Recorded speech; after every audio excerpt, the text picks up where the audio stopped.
Dr. Mindy here, and on this video, we're going to talk about 3 things doctors never tell women about midlife weight gain.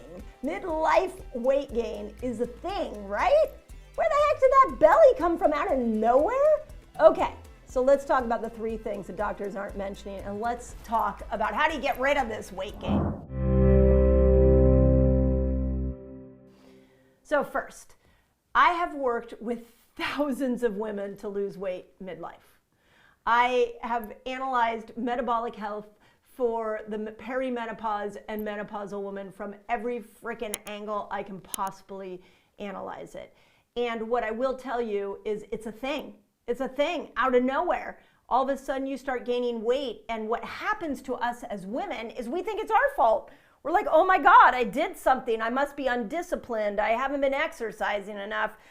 Shouldn't have had that glass of wine the other night or that dessert. And so we turn on ourselves, and this is why I want to free you from that.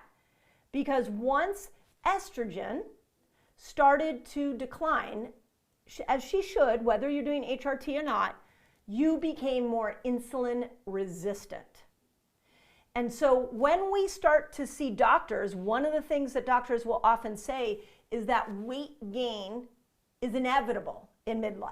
Put in the comments if one of your doctors said that. That is not the truth. What the truth is that you are more susceptible to insulin resistance. So after 40, your timing of food and your quality of food matter more than they did in your 20s and your 30s. And so you're gaining weight because there needed to be a timing of food and a quality of food change.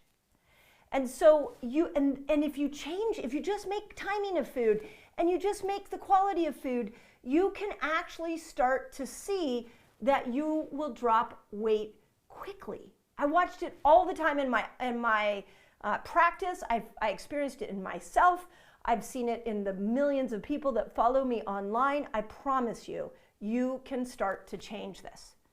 So in order to get yourself out of insulin resistance, and I honestly would just assume that you're insulin resistant. I can share with you some thoughts about the insulin resistance that happens before the weight gain, and it looks like an increase in hunger. It looks like hypoglycemia, where all of a sudden you try to eat you haven't eaten for a while and you feel like you're going to pass out.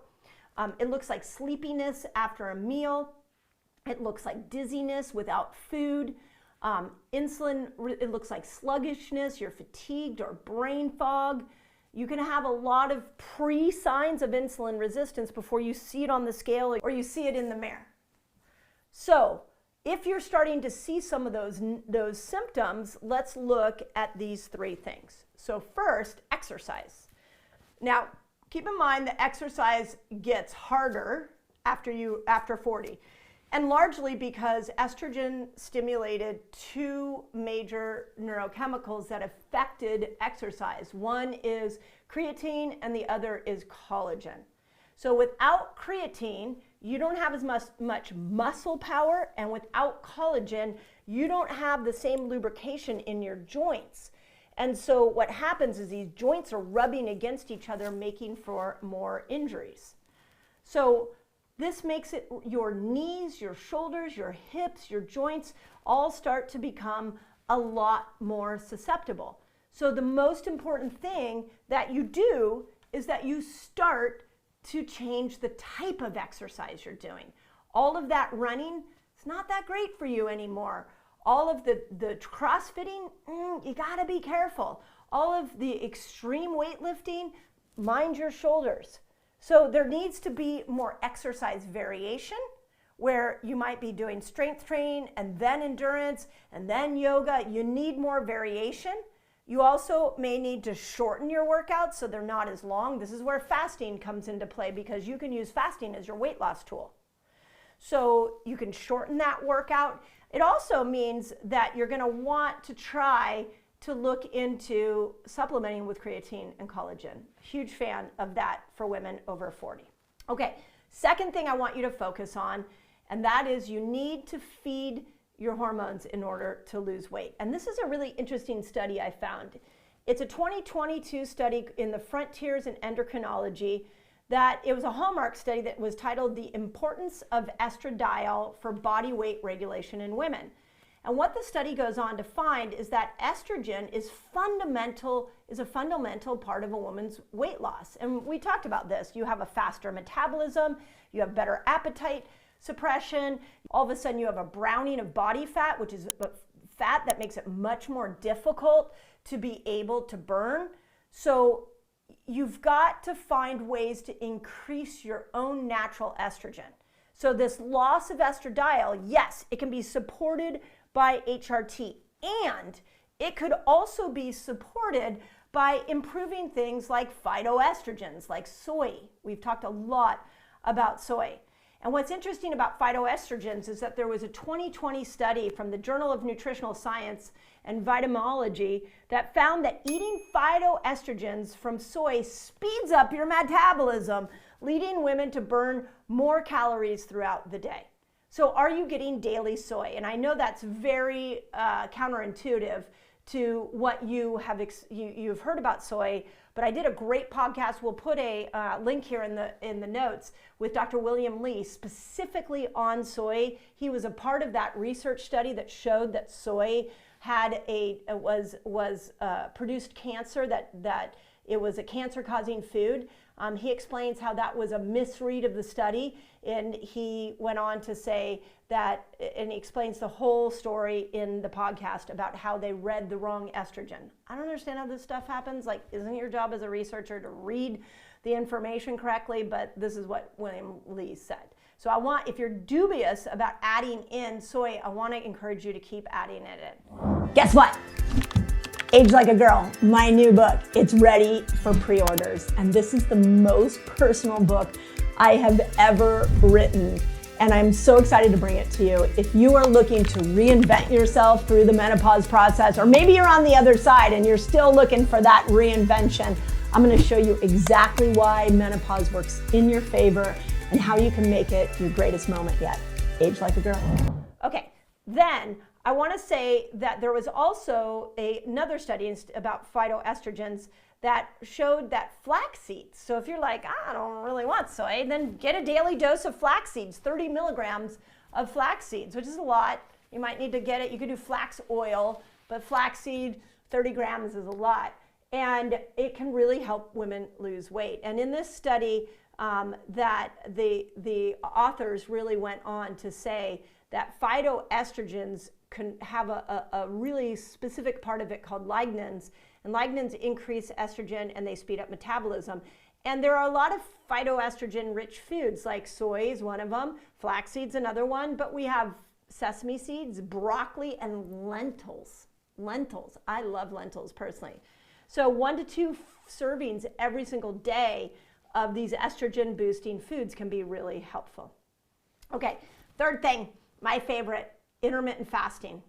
So we change the way we exercise, we bring more estrogen, phytoestrogen-rich foods into our diet, and we start intermittent fasting. I've done a ton of videos on it here for the postmenopausal woman. I'm not going to go into all the details, but this is not only giving you ketones to power up your brain, but it's also helping you lose weight. So learn to intermittent fast.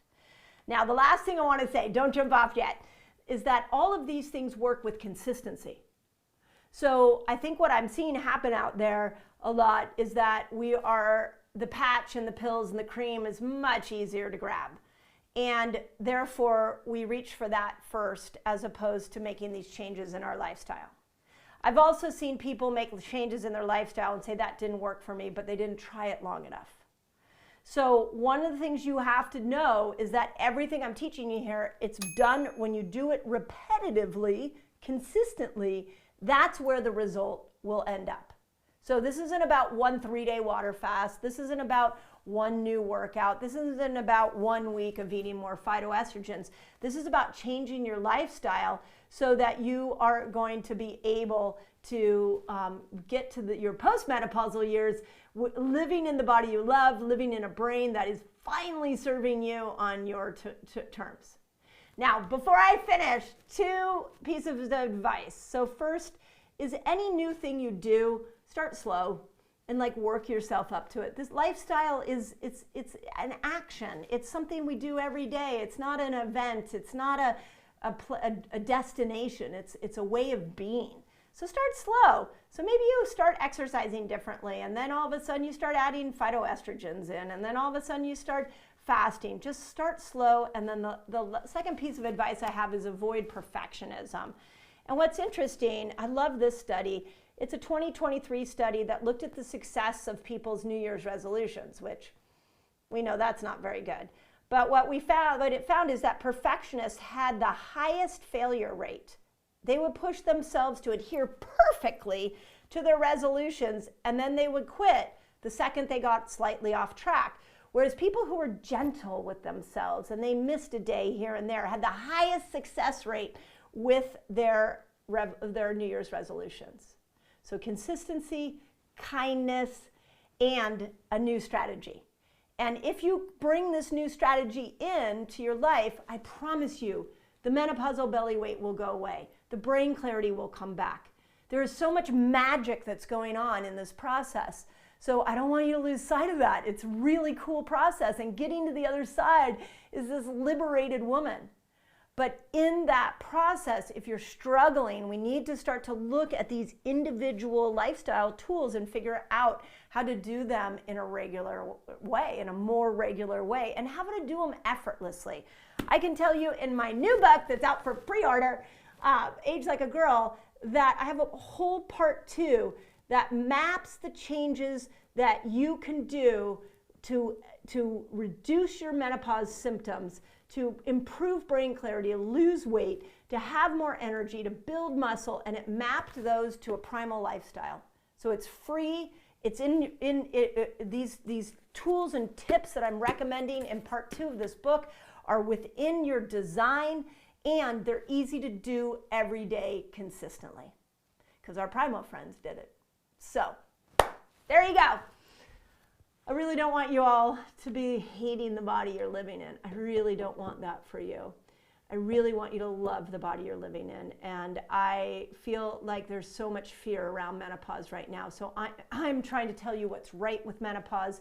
I'm trying to get you excited about where you're going and give you tools that you can use to start to feel better now. So let me know if that's helping.